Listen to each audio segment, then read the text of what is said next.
Advocate Anil വിളയിൽ, ഇന്നിപ്പോൾ ഈ തന്ത്രിമാരുടെ മൊഴിയെടുത്തുവല്ലോ, അത് സ്വാഭാവികമാകാം. പക്ഷേ ശ്രദ്ധ തിരിക്കലിൻ്റെ അസ്വാഭാവികത അതിൽ കാണുന്നുണ്ടോ? ശ്രദ്ധ തിരിക്കലിന്റെ അസ്വാഭാവികത എന്ന് പറയാൻ സാധിക്കില്ല. സെമറ്റിക് മതങ്ങളിൽ നിന്ന് വ്യത്യസ്തമാണ് ഹിന്ദുമതം. സെമറ്റിക് മതങ്ങൾക്ക് മതമേലധ്യക്ഷന്മാരുണ്ട്. പക്ഷേ സെമറ്റിക് മതമല്ലാത്ത ഹിന്ദുമതത്തിന് മതമേലധ്യക്ഷന്മാരില്ലാത്ത സ്ഥാനത്ത് അതേ പ്രാധാന്യത്തോട് ഭക്തന്മാരായിട്ടുള്ള വിശ്വാസികൾ കരുതുന്ന വ്യക്തിയാണ് തന്ത്രിമാർ. തന്ത്രിമാരായാലും ഏത് വ്യക്തികളായാലും സംശയത്തിന് അതീതരായിരിക്കണം എന്നുള്ളതാണ് എല്ലാ ഭക്തജനങ്ങളും ആഗ്രഹിക്കുന്ന പ്രധാനപ്പെട്ട കാര്യം.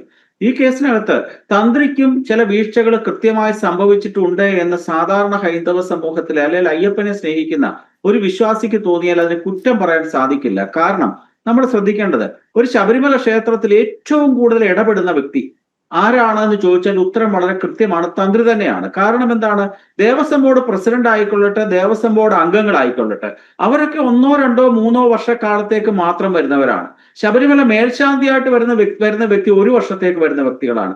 ശബരിമലയിലെ എക്സിക്യൂട്ടീവ് ഓഫീസർ, അഡ്മിനിസ്ട്രേറ്റീവ് ഓഫീസർ തുടങ്ങിയ തസ്തികകളിലേക്ക് വരുന്നവര് 2, 3, 4 വർഷക്കാലത്തേക്ക് വരുന്നവരാണ്. പക്ഷേ ഓർമ്മ വെച്ച നാൾ മുതൽ നാളിതുവരെ ശബരിമലയിലെ ഓരോ ചലനങ്ങളും അറിയാവുന്ന ഒരു വ്യക്തി ഉണ്ടെങ്കിൽ അത് തന്ത്രി തന്നെയാണ്. തന്ത്രിയെ സംബന്ധിച്ചിടത്തോളം ഇക്കാര്യത്തിൽ വീഴ്ച ഉണ്ടായി എന്ന് ഞാൻ പറയാൻ കാര്യം, 1998 കാലത്ത് വിജയ് മല്യ ഇത് സ്വർണം പൊതിഞ്ഞു നൽകി, സ്വർണം പൂശി നൽകിയതല്ലോ, സ്വർണം പൊതിഞ്ഞു നൽകി എന്നുള്ള വസ്തുത കൃത്യമായിട്ട് അറിയാവുന്ന വ്യക്തിയായിരുന്നു തന്ത്രി കുടുംബത്തിലെ അംഗങ്ങളായിട്ടുള്ളവർ, ഇന്ന് ചോദ്യം ചെയ്ത വ്യക്തികൾ. അതിനുശേഷം 2019 കാലയളവിൽ അത് ഇളക്കിക്കൊണ്ടുപോയി എന്ന് പറയുമ്പോൾ നമ്മൾ മനസ്സിലാക്കേണ്ടത്, ശബരിമലയുമായി ബന്ധപ്പെട്ട ദേവസ്വത്തിന്റെ സാമാന്യ നിയമങ്ങളെ പറ്റി ബോധ്യമുള്ള ഒരു വ്യക്തി തന്നെയാണ് ശബരിമല തന്ത്രി എന്ന് പറയുന്നത്. ദേവസ്വത്തിന്റെ മാനുവൽ അനുസരിച്ച് ദേവചൈതന്യമുള്ള വസ്തുക്കൾ ശബരിമല ക്ഷേത്രത്തിലെ അറ്റകുറ്റപ്പണികളോ ബാക്കി നിർമ്മാണ പ്രവർത്തനങ്ങളോ നടത്തണമെന്നുണ്ട് എങ്കിൽ അത് തീർച്ചയായിട്ടും ദേവസ്വം മാനുവൽ അനുസരിച്ചുകൊണ്ട് ശബരിമലയുടെ പരിസരത്ത് വെച്ച് തന്നെ നന്നാക്കണം അല്ലെങ്കിൽ റിപ്പയർ ചെയ്യണം എന്നുള്ള കാര്യം ബേസിക് ആയിട്ടുള്ളൊരു വിവരമാണ്. ആ വിവരം അറിയാവുന്ന വ്യക്തി തന്നെയാണ് തന്ത്രി എന്ന് പറയുന്ന ആൾ. ആ തന്ത്രിക്ക് അത് അദ്ദേഹം അനുജ്ഞ കൊടുത്തല്ലോ അത് ഇളക്കിക്കൊണ്ടുപോയി എന്തായാലും ചെയ്യാൻ. പക്ഷേ എന്തേ അദ്ദേഹം ആ ഇളക്കിക്കൊണ്ടുപോയത് ശബരിമല സന്നിധാനത്ത് വെച്ച് അല്ല നന്നാക്കുന്നതെന്ന് മനസ്സിലാക്കിയിട്ടുണ്ടെങ്കിൽ എന്തുകൊണ്ട് അദ്ദേഹം കൃത്യമായ അവസരത്തിൽ ആ ശബരിമലയിലെ സ്പെഷ്യൽ കമ്മീഷണറായിട്ടുള്ള ജില്ലാ ജഡ്ജിയെ എന്തുകൊണ്ട് അറിയിച്ചില്ല? അത് അദ്ദേഹത്തിന്റെ ഭാഗത്തെ വളരെ വലിയൊരു വീഴ്ച തന്നെയാണ്. അതുകൊണ്ടാണല്ലോ 2019 ഉണ്ടായ അതേ സമാന സാഹചര്യം 2025 റിപ്പീറ്റ് ചെയ്യാൻ ഉണ്ടായ സാഹചര്യം അന്ന് തന്ത്രിയുടെ ഭാഗത്തുണ്ടായ വീഴ്ച തന്നെയാണ്. തന്ത്രിയോടൊപ്പം തന്നെ അതിനകത്ത് കുറ്റാരോപിതൻ എന്ന് ഞാൻ പറയത്തില്ല, പക്ഷെ വീഴ്ച സംഭവിച്ച മറ്റൊരു വ്യക്തിയാണ് ആ കാലയളവിൽ ഉണ്ടായിരുന്ന ജില്ലാ ജഡ്ജി റാങ്കിലുള്ള സ്പെഷ്യൽ കമ്മീഷണർ എന്ന് പറയുന്ന വ്യക്തിക്കും ആ കാര്യത്തിൽ വീഴ്ച പറ്റിയിട്ടുണ്ട്. അതുകൊണ്ട് നമ്മൾ രാഷ്ട്രീയക്കാരിലേക്ക് മാത്രം ഇതിന്റെ അന്വേഷണം പോയി തീരരുത് എന്നുള്ളൊരു ആഗ്രഹം സാമാന്യ ജനങ്ങൾക്കെല്ലാം ഉണ്ട്. തന്ത്രിയുടെ ഭാഗത്ത് ഏതെങ്കിലും തരത്തിലുള്ള വീഴ്ചകൾ ഉണ്ടായിട്ടുണ്ടെങ്കിൽ അതിനെപ്പറ്റി കൂടി അന്വേഷിക്കണം. തന്ത്രി എന്ന് പറയുന്ന വ്യക്തി ഈ സീസറിന്റെ ഭാര്യ സംശയത്തിന് അതീതയായിരിക്കണം എന്ന് പറയുന്നത് പോലെ തന്നെ ഇക്കാര്യത്തിലും ഈ തന്ത്രിയും സംശയത്തിന് അതീതനായിരിക്കണം. കാരണം സാമാന്യ ജനങ്ങളെ സംബന്ധിച്ചിടത്തോളം ദൈവതുല്യരായി കരുതുന്ന വ്യക്തികളാണ്.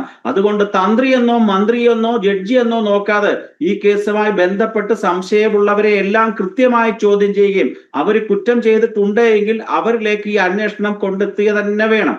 നമ്മൾ മനസ്സിലാക്കേണ്ടത്, പത്മകുമാറിനെ അറസ്റ്റ് ചെയ്ത് കഴിഞ്ഞപ്പോൾ തൊട്ട് തന്നെ CPM ഒരു അങ്കലാപ്പിലാണ്. CPMന്റെ അങ്കലാപ്പിന്റെ കാരണം എന്താണ്? പത്മകുമാർ വാ തുറന്ന് എന്തെങ്കിലും പറയുകയാണ് എന്നുണ്ടെങ്കിൽ അത് അപകടമായി തീരുമെന്ന് അവർക്കറിയാം. ശ്രീ ഹസ്കർ നമ്മുടെ ചർച്ചയിലൊക്കെ യോജിച്ചിട്ടുണ്ട്. അദ്ദേഹം എപ്പോഴും വാസു സാർ എന്ന് നാഴികയ്ക്ക് 40 വട്ടം പറയുന്നതാണ്. ഒരു തെറ്റുമില്ല, അദ്ദേഹം ബഹുമാന സൂചകമായിട്ടത് പറഞ്ഞുകൊള്ളട്ടെ. പക്ഷേ ഒരു കളങ്കിത വ്യക്തിത്വം കള്ളനാണ് എന്ന് പൊതുസമൂഹം വിലയിരുത്തി കഴിഞ്ഞാലും അദ്ദേഹത്തിനെ ഇത്ര മഹത്വവൽക്കരിക്കാനുള്ള ശ്രമം ആരുടെ ഭാഗത്തു നിന്നും ഉണ്ടായാൽ നമുക്കതിനെ EMS പോലും പറഞ്ഞിട്ടുണ്ടല്ലോ, മരണം ഒരാളെ ദിവ്യനാക്കുന്നില്ല. അതുപോലെ തന്നെയാണ് സമാന സാഹചര്യം. ഈ മോഷണത്തിൽ അദ്ദേഹത്തിന് പങ്കുണ്ട്.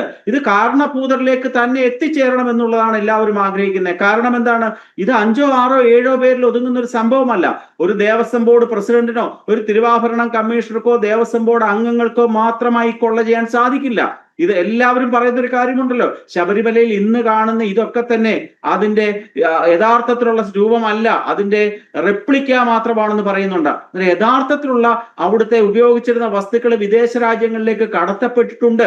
അതിന്റെ ആന്റിക് വാല്യൂ കോടാനുകോടി രൂപയാണ്. അതൊക്കെ തന്നെ മുറിച്ച് വിറ്റതിന് ശേഷം ഈ പണം ഇവരൊക്കെ തന്നെ വീതിച്ചെടുത്തിട്ടുണ്ട് എന്ന് എല്ലാവരും കരുതുന്നുണ്ട്. അതുകൊണ്ട് തന്ത്രി ആയിക്കൊള്ളട്ടെ, മന്ത്രി ആയിക്കൊള്ളട്ടെ, ജില്ലാ ജഡ്ജി ആയിക്കൊള്ളട്ടെ, ആരാണ് എന്നുണ്ടെങ്കിലും കൃത്യമായിട്ടുള്ള അന്വേഷണം നടക്കുകയും അവരിലേക്ക് അന്വേഷണം ചെന്നെത്തുകയും ചെയ്ത് ആരെ അറസ്റ്റ് ചെയ്താലും ആർക്കും ഒരു എതിരില്ല. യെസ് യെസ് ഞാൻ അതിലേക്ക് വരാം.